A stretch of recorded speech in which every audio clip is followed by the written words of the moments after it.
नवरात्र 9 दिवसांच्या नवमाळेच्या या विशेष भागात आपले सहर्ष स्वागत. जाणून घ्या नवरात्रीच्या 9 दिवसांचे महत्त्व, त्यामागील कारणे आणि कथाभाग. नवरात्रीची पाचवी माळ स्कंद मातेस अर्पण. मातृरूपी कल्याणकारी शक्ती व प्रेमाचा वर्षाव करणारी देवी. शिवशंकर व देवी पार्वती यांचा तेजस्वी पुत्र कार्तिकेय अर्थात स्कंद यांची जन्मकथा देखील रोचक आहे. तारकासुराचा वध शिवपुत्राच्या हातून होणार या वर भेटल्यामुळे आपला वध होऊ नये म्हणून शिवपुत्राचा जन्म होऊ नये, अगर झाल्यास तो नष्ट करावा या हेतूने तारकासूर विविध विघ्ने आणत असे. शिवपार्वतीचा पुत्र अर्थात हे तेजपुंजचे रक्षण करण्याच्या हेतूने अग्निदेवतेने हे तेजपुंज धारण केले. मात्र इतके प्रचंड तेजाचा प्रभाव त्या सहन न झाल्याने त्यांनी ते दिव्य तेजस्वी पुंज गंगेस दिले. मात्र गंगेस देखील हे तेज सहन न झाल्याने ते तेज खाली पडले व त्याचे 6 खंड झाले. या 6 खंडांमधून 6 बालकांचा जन्म झाला, जो कृतिकी यांनी त्याचे पालन केले. महादेवांच्या कृपेने त्या 6 बालकांचे पुन्हा एक देह होऊन षडानंद या नावाने तर कृतिकीयेने पालन केले म्हणून कार्तिकीय हे नाव ठेवले गेले.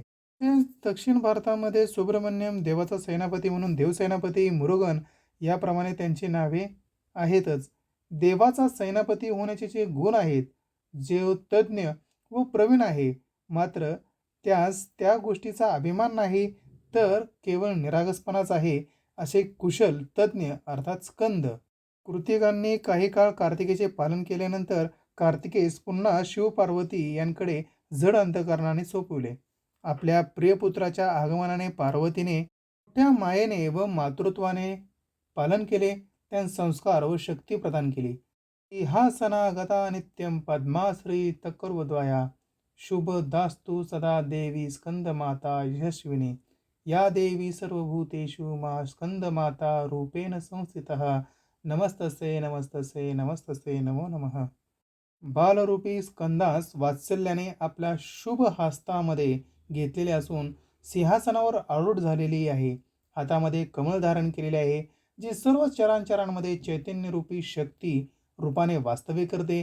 अशी यशस्विनी स्कंद माते, तुझला नमस्कार असो, तुझला नमस्कार असो, तुला वारंवार नमस्कार असो. शौर्य, पराक्रम यांसह करुणा या गुणांनी संपन्न चतुर्भुज स्कंदमाता सौरमंडळाची अधिष्ठात्री असून लाल रंगाची फुले, अक्षता, केळी त्यांस प्रिय आहेत. या नवरात्रीच्या 5व्या दिवशीच्या पूजेत संत महंत आपल्या मनाला विशुद्ध चक्रात स्थिर करतात. जय जय राम कृष्ण हरे.